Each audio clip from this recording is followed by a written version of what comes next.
Hello guys, ചെമ്പനീർ പോയിൻ്റെ പുതിയ episode റിവ്യൂയിലേക്ക് സ്വാഗതം. അങ്ങനെ നമ്മുടെ രേവതി സച്ചി ഉറങ്ങുന്നോ നോക്കി ഇങ്ങനെ നിൽക്കുവാണ് കേട്ടോ. ഇത് കണ്ട് ദേവി ചോദിക്കുന്നുണ്ട്, ചേച്ചി എന്താ സച്ചേട്ടൻ ഉറങ്ങുന്നുണ്ട് ആസ്വദിച്ച് നിൽക്കുവാണോ? ചേച്ചിയുടെ മനസ്സിൽ സച്ചേട്ടൻ ഇന്ന് ഇവിടുന്ന് പോരുന്നതല്ലേന്ന് ചോദിക്കുമ്പോഴത്തേക്കും ദേവിനെ കൂട്ടിക്കൊണ്ട് രേവതി അവിടെ നിന്ന് പോയിട്ടുണ്ട്. പയ്യെ പറ, സച്ചേട്ടൻ ഉറങ്ങുമല്ലേ, ഉറങ്ങട്ടെ എന്ന് പറയുകയാണ് കേട്ടോ.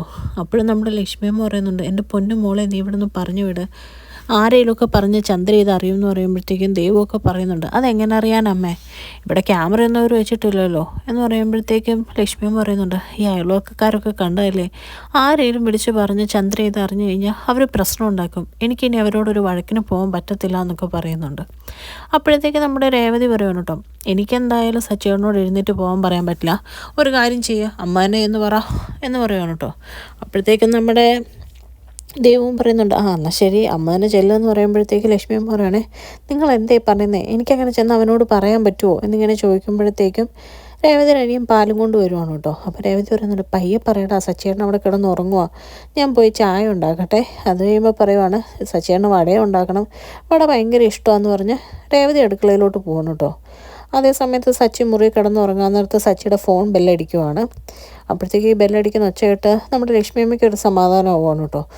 എഴുന്നേറ്റല്ലോ, ഇനിയിപ്പോൾ പയ്യെ പൊക്കോളും എന്നൊക്കെ ഓർത്ത്. അപ്പോൾ സച്ചി ചാടി ഒച്ച വെച്ച് എഴുന്നേൽക്കുമ്പോഴത്തേക്കും എല്ലാവരും വന്ന് നിൽക്കുകയാണ്. എന്ത് പറ്റി നിൽക്കുമ്പോൾ, അല്ല ഞാൻ സ്വപ്നം കണ്ടതാ, പെട്ടെന്ന് ഞെട്ടിപ്പോയി എന്ന് പറയുകയാണ് കേട്ടോ. കഴിയുമ്പോഴത്തേക്ക് സച്ചി ഫോൺ എടുക്കുവാണ്. അപ്പോൾ എല്ലാവരും അവിടെ നോക്കി നിൽക്കുവാണ് കേട്ടോ. സച്ചിക്ക് ഒരു ഓട്ടം വരുന്നതാണ് മൈത്രി നഗറിൽ നിന്ന്. അപ്പോൾ പോകണമെന്ന് പറയുവാണ്. ഇപ്പോൾ വരാമെന്നൊക്കെ പറഞ്ഞ് സച്ചി ഫോൺ വെക്കുവാണ് കേട്ടോ. അത് കേൾക്കുമ്പോഴത്തേക്കും നമ്മുടെ രേവതിക്ക് വിഷമമാവുകയാണ് കേട്ടോ.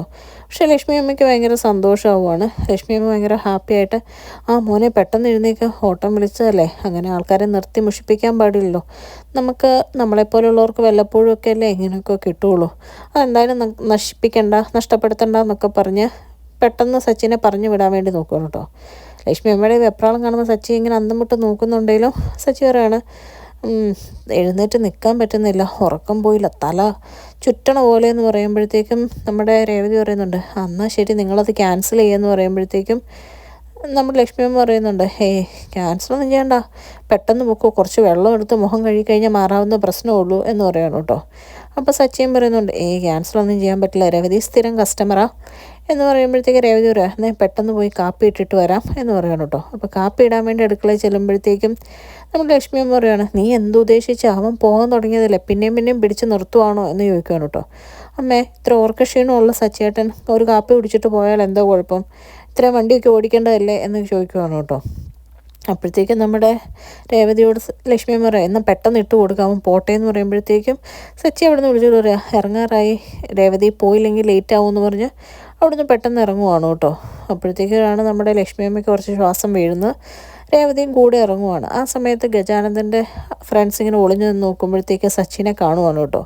അപ്പോഴത്തേക്ക് അവർ പറയുന്നുണ്ട്, മിക്കവാറും ഭാര്യയെ കാണാൻ വേണ്ടി വന്നതായിരിക്കും എന്ന് പറഞ്ഞ് അവരിങ്ങനെ നിൽക്കുവാണ്. അപ്പോഴത്തേക്കും മൈത്രി നഗറിലോട്ട് പോകാനുള്ള വഴിയൊക്കെ എളുപ്പ വഴിയൊക്കെ ചോദിച്ച് നമ്മുടെ സച്ചി വണ്ടിയെ കയറി നമ്മുടെ റിയർ വ്യൂ മിറർ നോക്കുമ്പോഴത്തേക്കും അവിടെ ഈ ഗജാനന്ദൻ്റെ ഫ്രണ്ട്സിനെ കാണുവാണ് കേട്ടോ. സച്ചിക്ക് ഭയങ്കര ദേഷ്യം വരുവാണ്. ദേഷ്യം വന്ന് സച്ചി അപ്പം തന്നെ വേറെ മഹേഷിനെ വിളിച്ചിട്ട് പറയുകയാണ്, എടാ മൈത്രി നഗർ വരെ ഒരു ഓട്ടോ ഉണ്ട്, നീ ഒന്ന് പോകണം, ഞാൻ ലൊക്കേഷനൊക്കെ ഇട്ടേക്കാമെന്ന് പറയുവാണ്. എന്നിട്ട് സച്ചി അവിടുന്ന് തിരിച്ച് വീട്ടിലോട്ട് കയറി പോവാണ് കേട്ടോ. ദേഷ്യമൊക്കെ അടക്കി പിടിച്ചാണ് തിരിച്ച് വീട്ടിൽ കയറി പോകുന്നത്. അപ്പോൾ ഇവർക്കും മനസ്സിലായി സച്ചി ഇവരെ കണ്ടുവന്ന്. അപ്പോൾ ഇവരും അവിടുന്ന് പെട്ടെന്ന് സ്കൂട്ടാവുകയാണ് കേട്ടോ. അപ്പോൾ തിരിച്ച് സച്ചി അകത്തോട്ട് വരുമ്പോഴത്തേക്കും നമ്മുടെ രേവതി പറയുന്നുണ്ട്, സച്ചിയേട്ടൻ വാച്ചെടുക്കാൻ മറന്നുപോയി, ഞാൻ അതും കൊണ്ട് വന്നതെന്ന് പറയുമ്പോഴത്തേക്കും സച്ചി പറയുകയാണ്, ഇനിയിപ്പോൾ അത് വേണ്ട, ആ ഓട്ടം ക്യാൻസലായിപ്പോയി എന്ന് പറയുകയാണ് കേട്ടോ. അത് കേൾക്കുമ്പോഴത്തേക്കും നമ്മുടെ രേവതിക്ക് ഭയങ്കര സന്തോഷമാണ്. ലക്ഷ്മി അമ്മയ്ക്കാണെങ്കിൽ ആകെ സങ്കടമാവുകയാണ് കേട്ടോ. അപ്പോഴത്തേക്ക് ലക്ഷ്മി അമ്മ പറയുന്നുണ്ട്, അയ്യോ ഇനിയിപ്പോൾ എന്താ ചെയ്യുന്നത്, മോൻ സ്റ്റാൻഡിൽ പോയി കിടന്നാൽ വേറെ കിട്ടുമായിരിക്കുമല്ലേ എന്നൊക്കെ ഇങ്ങനെ പറയുന്നുണ്ട്. അതൊന്നുമില്ല എന്നിങ്ങനെ പറഞ്ഞിട്ട് ഇങ്ങനെ ഇരിക്കുവാണ് പറയുക. അത് കഴിയുമ്പോഴത്തേക്കും നമ്മുടെ രേവതിയോട് സച്ചി ചോദിക്കുന്നുണ്ട്, നല്ല മീൻകറിയായിരുന്നു കേട്ടോ ഉച്ചയ്ക്കത്തെ, ഇനി ഇരിപ്പുണ്ടോ എന്ന് ചോദിക്കുമ്പോഴത്തേക്കും നമ്മുടെ രേവതി പറയുന്നുണ്ട്, ഞാനത് ചൂടാക്കി വെക്കാം, സച്ചിയാണെങ്കിൽ എന്തൊരു ഓട്ടം ഉണ്ടെങ്കിലും പോയിട്ട് വരുമ്പോൾ കഴിക്കാമല്ലോ എന്നിങ്ങനെ പറയുമ്പോഴത്തേക്കും സച്ചി പറയണം, ഇനി ഓട്ടമൊന്നുമില്ല, അത് ഞാൻ വൈകിട്ട് കഴിച്ചോളാം എന്നിങ്ങനെ പറയുമ്പോഴത്തേക്ക് ലക്ഷ്മിയമ്മയ്ക്ക് മനസ്സിലാവുകയാണ് വൈകിട്ടാവാണ്ട് എന്തെങ്കിലും പോവുകയില്ല, ഇനി വൈകിട്ടേലും പോവുമെന്ന് ഓർത്ത് ടെൻഷൻ അടിച്ച് നിൽക്കുമ്പോഴാണ് അയൽവക്കക്കാരൊക്കെ സച്ചിയെ കാണാൻ വേണ്ടി വരുന്നു കേട്ടോ.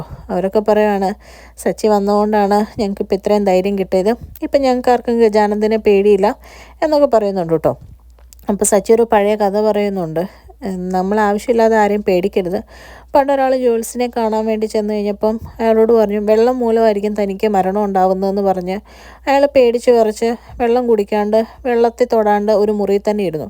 അയാൾക്ക് ഇക്കളെടുത്ത് അപ്പോൾ വീട്ടുകാരും കുടുംബക്കാരൊക്കെ പറഞ്ഞു വെള്ളം കുടിക്കുമെന്ന് പറഞ്ഞിട്ട് അവരവൾ കുടിച്ചില്ല. അങ്ങനെ അവസാനം അയാൾ ഇക്കളെടുത്താൽ മരിച്ചതെന്ന് പറയുകയാണ് കേട്ടോ. അപ്പോഴേക്കും ഇതൊക്കെ കേട്ട് അവരൊക്കെ ഇരുന്ന് ചിരിക്കുവാണ്. എന്നിട്ട് പറയുകയാണ് ഒരുപാട് കഥ അറിയാമല്ലോ സച്ചിക്കെന്ന് പറയുമ്പോഴത്തേക്ക് ലക്ഷ്മി പറയുകയാണ് നിങ്ങൾക്കാർക്കും വീട്ടിൽ പോകാറായില്ലേ, ഇത് എത്ര നേരമായി എന്നിങ്ങനെ ചോദിക്കുമ്പോഴേക്കും അവർ പറയാം ഓ നേരാ, സച്ചിയോട് സംസാരിച്ചിരുന്ന സമയം പോകുന്നേ അറിയത്തില്ല, ഞങ്ങൾ ഇറങ്ങുക കേട്ടോ ലക്ഷ്മി അമ്മയെന്ന് പറഞ്ഞാൽ അവരവിടെ നിന്ന് ഇറങ്ങുവാണ് കേട്ടോ. അത് കഴിയുമ്പോഴത്തേക്ക് രേവതിയുടെ അനിയനും പറയുന്നുണ്ട് സച്ചേട്ടനെയും പറഞ്ഞ തമാശയ്ക്ക് എനിക്ക് കോളേജിൽ പോയി പറഞ്ഞാൽ എനിക്കൊരു സ്റ്റാർ ആവാം എന്നൊക്കെ പറയുവാണ്. പിന്നെ കാണിക്കുന്നത് രാത്രിയായപ്പോഴത്തേക്കും എല്ലാവരും ഇരുന്ന് ഫുഡ് കഴിക്കുവാണ് കേട്ടോ. അപ്പോൾ സച്ചി എല്ലാവരോടും ഇരിക്കാൻ പറയുന്നുണ്ട്. അപ്പോൾ ലക്ഷ്മി അമ്മ പറയുന്നുണ്ട് ഇല്ല മോൻ കഴിച്ചോ, മോന് പോകേണ്ടതല്ലേ, പെട്ടെന്ന് കഴിച്ചോ എന്ന് പറയുവാണ് കേട്ടോ. അപ്പോഴത്തേക്കും നമ്മുടെ രേവതി ഇങ്ങനെ ലക്ഷ്മി അമ്മേനെ നോക്കുന്നുണ്ട്. കഴിയുമ്പോഴത്തേക്ക് സച്ചി പറയാണ് നിങ്ങളൊക്കെ ഇരിക്കുന്നേ ഒരുമിച്ച് കഴിക്കാം, അമ്മയ്ക്കല്ലായിരുന്നു ഞാനിവിടെ വരുന്നില്ല നിൽക്കുന്നില്ല എന്നൊക്കെ പരാതി, അതെന്തായാലും മാറട്ടെ, എന്തായാലും ഞാനിവിടെ നിന്നിട്ടേ പോകുന്നുള്ളൂ എന്ന് പറയുവാണ് കേട്ടോ. ഇതുകൊണ്ട് കേൾക്കുമ്പോഴത്തേക്കും നമ്മുടെ ലക്ഷ്മി അമ്മയുടെ ഉള്ള കിളിയും കൂടെ പോവുകയാണ്. അപ്പോഴത്തേക്കും ആരോ ഒരാൾ വിളിച്ചിട്ട് അയാളുടെ വണ്ടി കേടാ, എന്തോ ഒരു ഓട്ടോ ഉണ്ടെന്ന് പറയുമ്പോഴത്തേക്കും സച്ചി പറയാണ് ഞാൻ രേവതിയുടെ വീട്ടിലുണ്ട്, നീ എൻ്റെ വണ്ടി വന്ന് എടുത്തോ, എനിക്കെന്തായാലും ഇനി വേറെ പരിപാടിയൊന്നുമില്ല എന്ന് പറയുവാണ് കേട്ടോ. ഇതുകൂടെ കേൾക്കുമ്പോഴത്തേക്കും നമ്മുടെ ലക്ഷ്മി അമ്മ ആകെ എന്ത് ചെയ്യണമെന്നറിയാൻ പറ്റാത്ത രീതിയിൽ അങ്ങനെ നിൽക്കുവാണ്. അത് കഴിയുമ്പോഴത്തേക്കും ഫുഡ് വിളമ്പി കൊടുക്കുന്നതിനിടയ്ക്കുന്ന് രേവതിനെ പിടിച്ചു വലിച്ച് ലക്ഷ്മി അമ്മ അടുക്കളയിൽ കൊണ്ടുപോവാണ് കേട്ടോ. എന്നിട്ട് പറയണ നീ ഇത് എന്തുദ്ദേശിച്ച രേവതി, നീ ഇത് മനഃപൂർവ്വമാണോ, നിനക്കറിയാൻ പാടില്ല ആടിമാസത്തിൽ ഇങ്ങനെയൊന്നും പാടില്ല എന്ന്, അതുമാത്രമാണോ ചന്ദ്ര ഇത് അറിഞ്ഞാലത്തെ അവസ്ഥ എന്താ, നീ എന്തായാലും അവനെ ഫുഡ് കഴിച്ച് കഴിയുമ്പോൾ ഇവിടുന്ന് പറഞ്ഞു വരണമെന്ന് പറയുകയാണ്. അത് കേൾക്കുന്ന രേവതി പറയാണ് ഞാൻ എന്തായാലും അദ്ദേഹത്തോട് പോകാൻ പറയില്ല, എനിക്കങ്ങനെ പോകാൻ പറയാനും പറ്റത്തില്ല, ഒരു കാര്യം ചെയ്യുക അമ്മ തന്നെ പറഞ്ഞോ എന്ന് പറയുകയാണ് കേട്ടോ. അപ്പോഴത്തേക്കും നമ്മൾ ലക്ഷ്മി അമ്മ പറയുകയാണ് ഞാനെങ്ങനെയാണ് പറയുന്നത്, ഞാൻ പറഞ്ഞാൽ അവൻ തെറ്റിദ്ധരിക്കും, നിങ്ങൾ രണ്ടും കൂടെ മനഃപൂർവ്വം ഉദ്ദേശിച്ച് കാണിക്കുന്നതാണോ, നീ തന്നെ എന്തായാലും പറഞ്ഞു വിട്ടേ പറ്റുള്ളൂ എന്ന് പറയുകയാണ്. അത് കേട്ട് ദേഷ്യപ്പെട്ട് നിൽക്കുന്ന രേവതിയെ കാണിച്ചുകൊണ്ടാണ് കേട്ടോ ഇന്നത്തെ എപ്പിസോഡ് അവസാനിക്കുന്നത്. ചാനൽ ഇഷ്ടപ്പെട്ട ലൈക്ക് ചെയ്യാനും സബ്സ്ക്രൈബ് ചെയ്യാനും മറക്കരുത്. Thank you.